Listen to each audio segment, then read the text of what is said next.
Rocks and minerals are not just the building blocks of the earth, but they are also the building blocks of things that we use on a daily basis.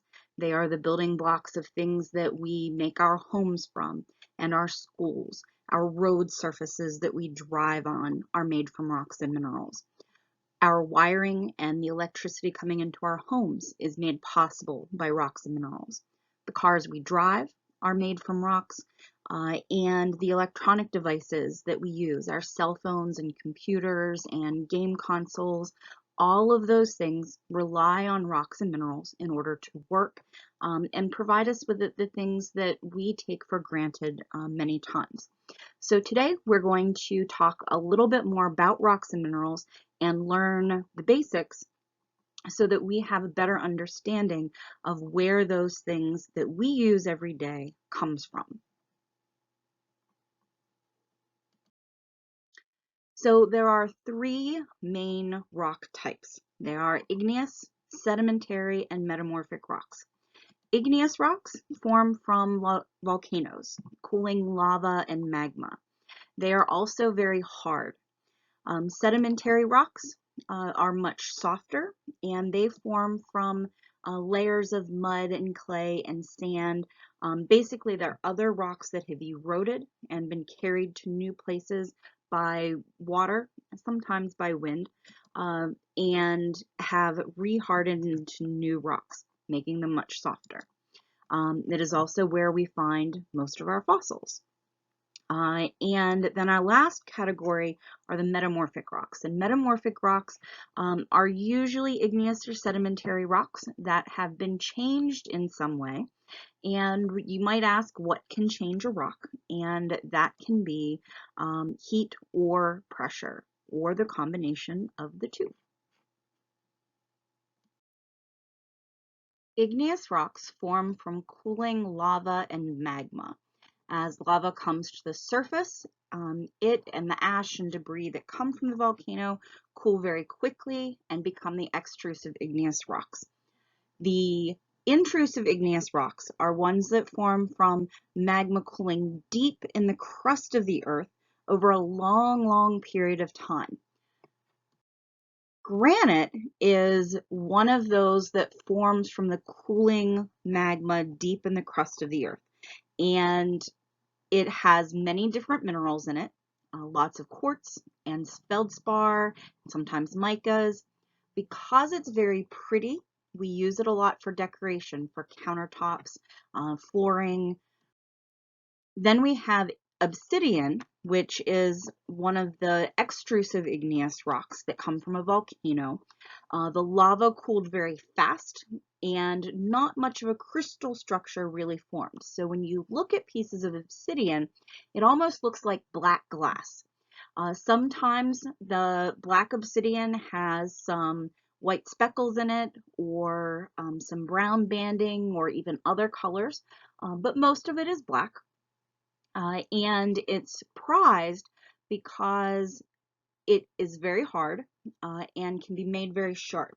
So native peoples used these for spear points and arrowhead tips because they held up better than most other rocks did. We also have pumice, which is another volcanic igneous rock, and it has a lot of little holes through it, so it creates a buoyancy and it floats in water. But it is also very hard, so it's used a lot for beauty bars and in a lot of body scrubs and soaps to get grease and grime off of our hands, and that's what we use pumice for.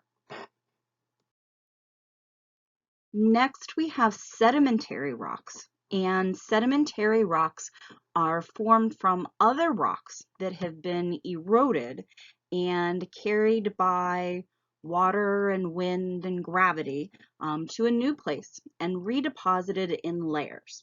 So layers of clay, layers of sand, layers of mud. And as these layers pile up over time, they harden into a new type of rock. Limestone is a sedimentary rock that is formed from calcium carbonate. basically seashells piling up at the bottom of a deep ocean basin over time. And we're going to learn a lot more about calcite with an activity at the end of the lesson. Calcite and limestone forms caves. We also use it in road building and for gravel and even for concrete blocks and bricks. So it is really a very useful rock that we use in many different aspects of our lives. Next, we have sandstone. Sandstone is also very useful. We use it frequently for glass and concrete and building as well. And of course, this would have formed in an ancient beach or an ancient desert deposit. And the interesting thing is that if you have a large enough chunk of sandstone, you can actually tell if it was a beach deposit or a desert deposit when you look at the layering and the banding in the sandstone. Shale is another sedimentary rock that formed from layers of mud, usually under very shallow water because there wasn't a lot of weight pushing down on it. So when it hardened into thin, kind of fragile layers.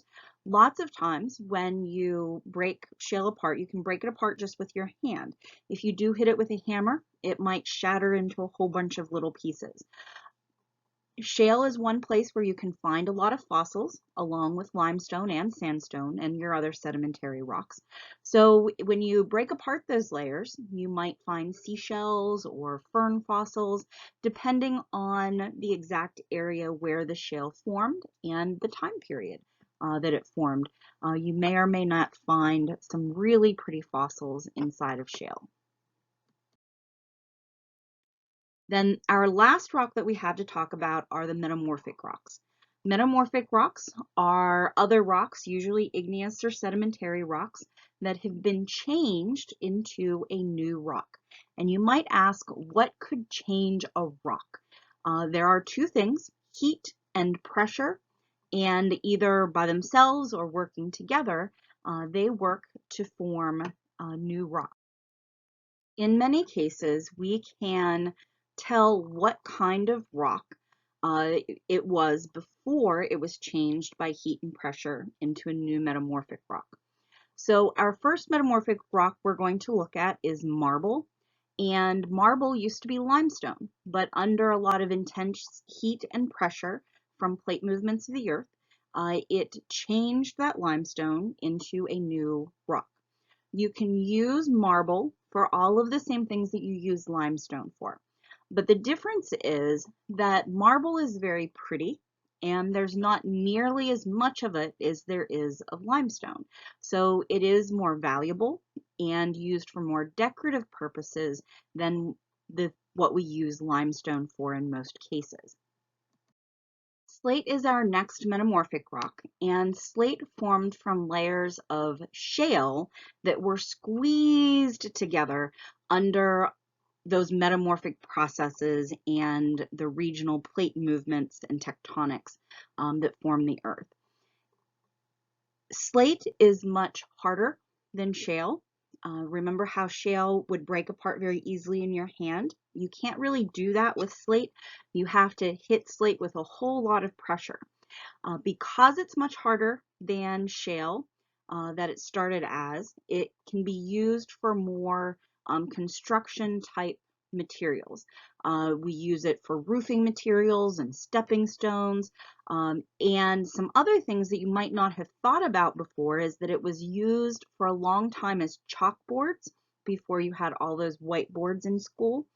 And it's usually also under the bed of a pool table underneath the green felt. So there's a picture here of what a pool table looks like before it is finished, and it has a thin piece of slate that has cut and polished so the balls move smoothly across the table. Then our last metamorphic rock that I'm going to talk about is one that got so close to the heat that we really don't know what kind of rock it was before it was changed into a new rock. This is called a gneiss, and it's not a friendly rock, although it could be, I guess. It is a rock that has sometimes garnets in it. On the one side, you'll see a lot of little red speckles in there. Those are little tiny garnets in a rough piece of gneiss.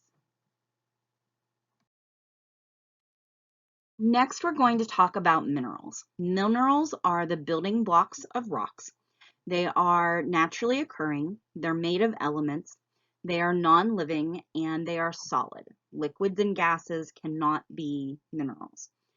They have the same composition on all sides of it. So if you look at one side of it and the other side of it under microscope, they're made out of the same thing. It doesn't change throughout the structure. And all minerals form some kind of a crystal shape. If it doesn't form one of these crystal shapes that you see on the screen, by definition, it's not a mineral. So today we're going to talk about 3 minerals that are economically important. That means they are important in our everyday lives. We use them all of the time, and while each one of us individually might not spend a lot of money on these products, when we add up what we spend on it throughout a year and then add that up with everybody else who's also using these things every day, it becomes quite a bit of money, and we spend a lot on the trade and production and value of these goods that are made from these minerals. So the first mineral is quartz, silicon dioxide. So I want you to take a minute, look at this picture, pause the video if you need to, and think about some of the uses that we could do with this mineral. Okay, do you have your list? I hope so. We're going to talk about some of the things that we use this for commonly. One is jewelry. A lot of gemstones and semi-precious gemstones are just variations on the color of quartz. Amethyst is purple quartz, citrine is yellow quartz, tiger's eye is striped quartz, and many of our other gemstones and semi-precious gemstones are even other variations on quartz. But jewelry isn't really economically important, is it? We don't all use it all the time.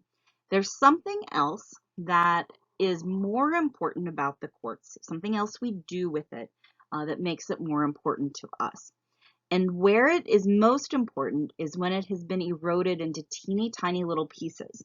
And that is sand that you find at the beach. Sand can be used to make glass. So anything that's made from glass, windows, light bulbs, eyeglasses, plates, cups, bowls, all of those glass products come from quartz. We also use it in a lot of construction, not just in the windows, but also in making concrete blocks. And think about all of the other things that you do with sand. Maybe even draw a picture of all of the things in your house that you think might be made from quartz or made from sand. Next, we have calcite or calcium carbonate. Calcite is what limestone is made from. It comes from seashells. And calcite can be in a lot of different colors. The cave is made from calcite, so all of the pretty formations in speleothems that you see in a cave, those are calcite as well. But we use calcite every day, just like we use quartz every day. And where it's most useful is in limestone. And we use it a lot as gravel. So if you ever walked out across a gravel parking lot, especially in Pennsylvania, you'll notice there are lots of tiny little gray rocks under your feet, and that's calcite. We also use it in building, just like with the sand and the quartz. We use calcite and gravel in concrete. So when we're building our schools and our bridges and our roads and other buildings, we use a lot of concrete. It's also put in road surfaces and even in medicines like Tums. So you don't want to eat a piece of gravel, but lots of times it is ground up and used in some medications.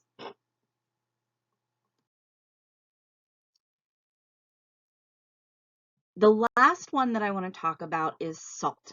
And you might think salt, well, I have salt on my dinner table. Salt is a very important mineral. In the past, long time ago, there were actually wars fought over salt. And that's because we use salt as a food preservative. It helps to keep food fresh.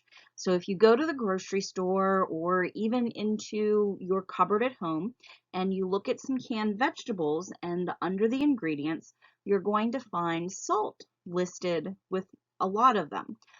Your macaroni and cheese and all of your boxed products and things that you get frequently have salt in it as a preservative. You can also use it to put on your French fries to make them taste good. And we also use a variety of salt to melt ice on the road surfaces in the wintertime. Now, we don't want to eat that kind of salt. Road salt has other chemicals in it, but you could take your table salt out and watch it melt the ice and snow in the winter as well.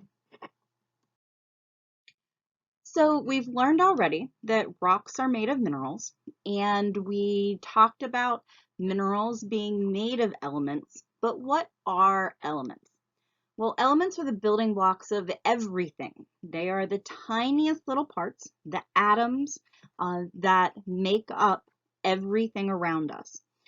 There is a list of them. You might find them in your science books. It might be a chart that looks a lot like this. But see if you can name any off the top of your head. I'm going to name some that I'm really familiar with. So I'm going to start with calcium. Calcium is what it makes your bones and your teeth very strong. Aluminum is what our soda cans are made out of. Helium is what makes balloons float. We have iron that we use in steel. And we have sulfur that is a yellow rock that smells bad. We have oxygen, which we need to breathe. And there are so many more. So see if you can think of things that these elements occur in or that you use on a regular basis. Next, we are going to do a rock experiment. So for this, you need to make sure that you have your parents' permission and that you have one of them standing by to help you as you do this project. There's a list of things that you need. You need some vinegar, you'll need some containers, and you'll need some rocks, like a piece of limestone, gravel, or shale, or sandstone, even coal. You also probably want to grab a few seashells. See if you have any seashells lying around the house, or maybe even a piece of chalk. And then get a paper and a pencil so that you can take notes.